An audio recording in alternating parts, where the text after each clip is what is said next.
Hi there, it's Natasha and thank you so much for joining me today. I have had this black envelope and black card base hanging around my card desk for ages.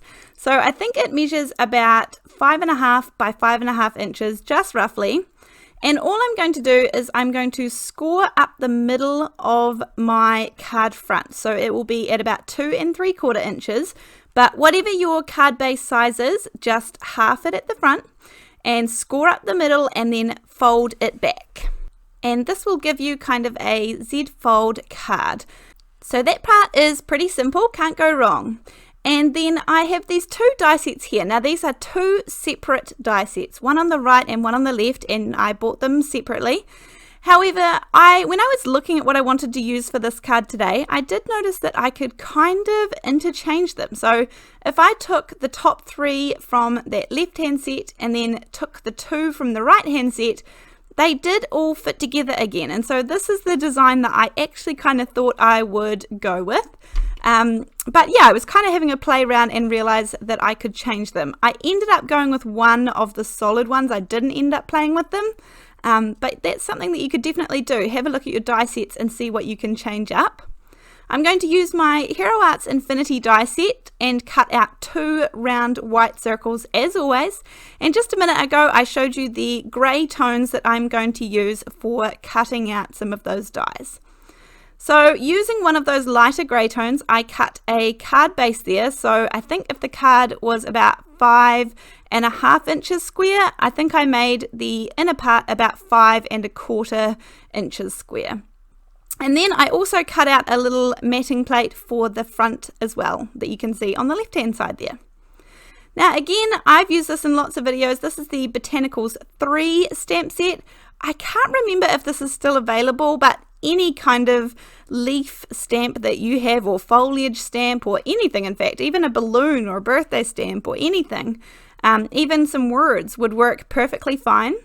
I'm going to use some VersaMark sticky embossing ink. Now the good thing about this ink is when you just stamp it down and you're not going to heat emboss with it, it becomes a kind of tone on tone look. So I'm just going to use a couple of stamps out of this foliage stamp set from Paper Smooches, and then I'm also using the inside of what is meant to be stamped in the inside of the flowers. So it's just like some little dots that would go in the center, but I'm just using them as some dotted decoration.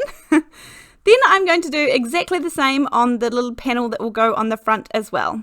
Now I'm not trying to match them up, but I am kind of looking at what will be on that right hand panel to see if I can get it similar, but I'm definitely not worried at all. Adding a few of those little dotted centers to the final touches, and that is my 2 panels decorated.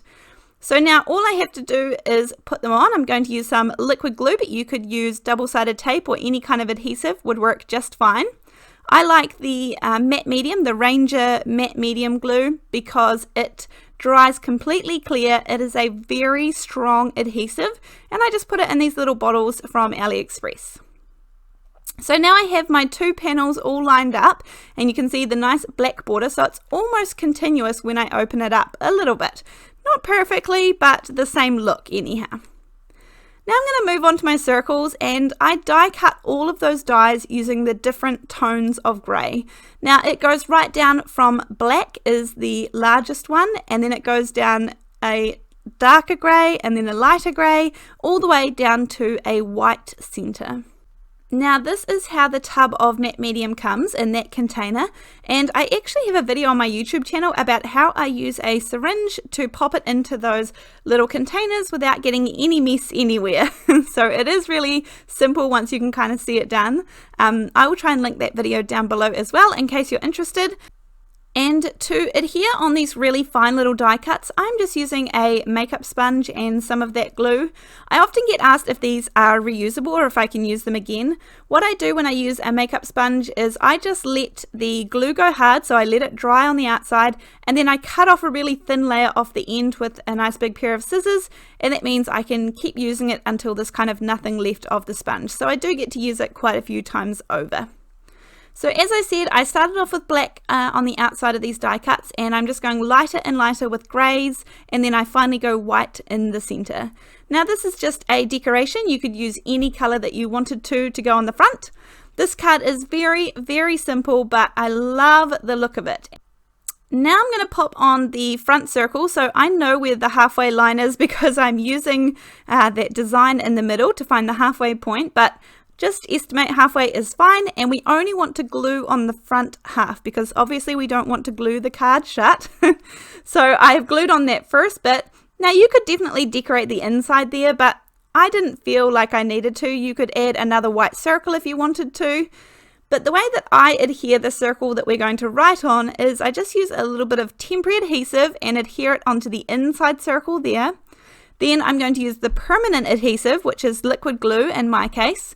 And then this way I know that it lines up perfectly with the circle we have on the front. So I'm going to close it up, give it just a moment to set, and then gently pull it off so that I know it is perfectly lined up. And this is where I will stamp a little sentiment in the middle, and I will write my message when I've given this card away. So I chose to leave no sentiment on it for now, just because this card could be used for any occasion whatsoever.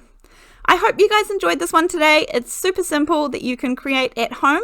I would love to see your versions of it over on my Facebook page. Is a good way that you can do that. Thank you so much, and I really look forward to seeing you in the next video. Thanks, bye!